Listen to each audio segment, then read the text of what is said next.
Olá, famílias, olá, alunos, tudo bem? Meu nome é Fabiana Xavier, eu sou professora de Ciências do Centro Educacional Sônia Pimentel. Esse vídeo está sendo destinado ao 7º ano, tá? E a gente vai estar dando sequência ao que a gente vem falando nas aulas anteriores, nos vídeos anteriores, nos roteiros de estudos enviados anteriores, tá? Vou fazer uma observação aqui para vocês. Caso vocês tenham alguma dúvida, anotem no caderno para não esquecer na hora que está fazendo a atividade. E vá lá na plataforma do Class e passem para a gente essas dúvidas, tá? Se não mexe no computador sozinho, mais um motivo para anotar.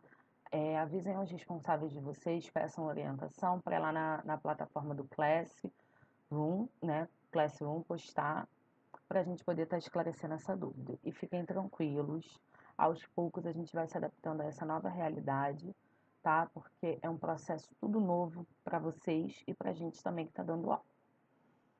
Em vídeos anteriores, a gente veio falando da classificação dos seres vivos, né? A importância de classificar.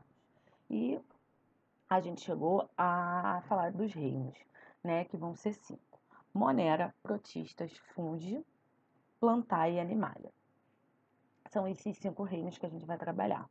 Porém, a gente tem uma classificação que não vai se enquadrar em nenhum desses. A gente não pode dizer que nem é um ser vivo, nem é considerado um ser vivo, são os vírus, né? Aí você vai falar assim, nossa, professora, que legal, a gente vai trabalhar sobre vírus. É muito legal, porque eu acho que o tema que a gente mais se fala atualmente é a palavrinha vírus, né? Vírus. O mundo inteiro está falando dos vírus.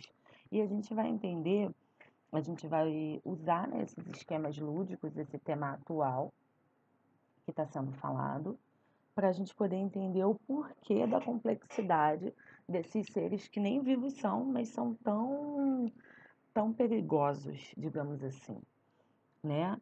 A gente tem uma estrutura viral, né, que ele é formado por uma cápsula, né? Cada vírus ele pode ter uma pequena modificação, mas basicamente ele tem uma cápsula, ele tem proteínas, né? E ele tem um material genético, que é o DNA. Aí você vai falar assim, professora, mas ele tem DNA e ele não é um ser vivo? Ele não é um ser vivo. Porque uma das características para ser considerado um ser vivo, ele precisa ter pelo menos uma célula, que são aqueles seres unicelulares. E nenhuma célula sequer o vírus tem, tá? Então, assim, mas pô, como assim ele tem DNA? Né? E o vírus, cada vírus, né? Isso vai variar de vírus para vírus e de ambiente para ambiente, ele tem o seu tempo de vida, fora de uma célula viva. Né? Então, para infectar um organismo, ele precisa se alojar em uma célula viva. Vamos dar o exemplo agora, né, do coronavírus, que é o mais falado.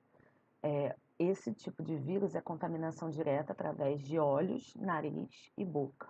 Mas a gente tem outros tipos de vírus que têm outros tipos de contaminação. Contaminação através do sangue, contaminação através de relações sexuais, né? Mas falando do coronavírus específico. Então, as portas de entrada do coronavírus, olhos, nariz e boca.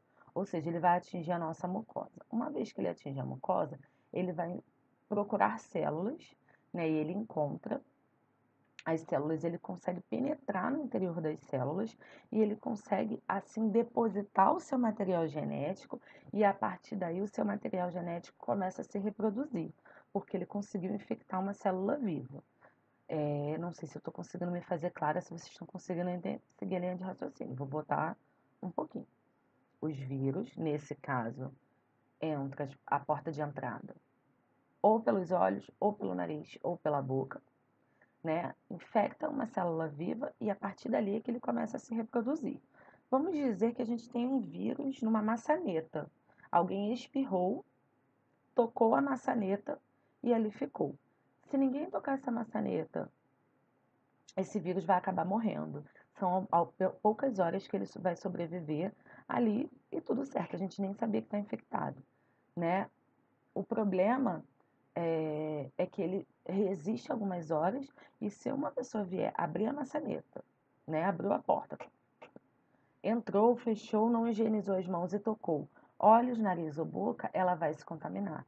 É por isso que esse vírus vem se propagando numa velocidade tão rápida e vem contaminando tantas pessoas.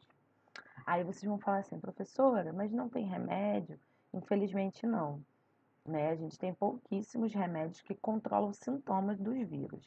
A gente tem outro exemplo de vírus que não tem cura, mas que tem remédios para controlar os seus sintomas, que é o vírus da AIDS, né? Significa Síndrome da Imunodeficiência Adquirida, né? Então, não tem cura, a pessoa vai conviver com esse vírus pro resto da vida, mas se ela tomar a medicação direitinho, ela vai conseguir ter uma qualidade de vida, né? Mas se ela tiver relações sexuais sem preservativo, ou transfusão de sangue, ou amamentação, sem fazer uso dessas medicações, né, ela vai poder infectar outra pessoa.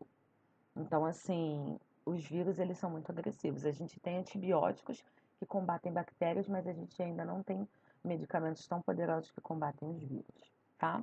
Aqui no nosso livro eu orientei páginas 77, 78 e 79, né? A gente fala da importância da vacinação.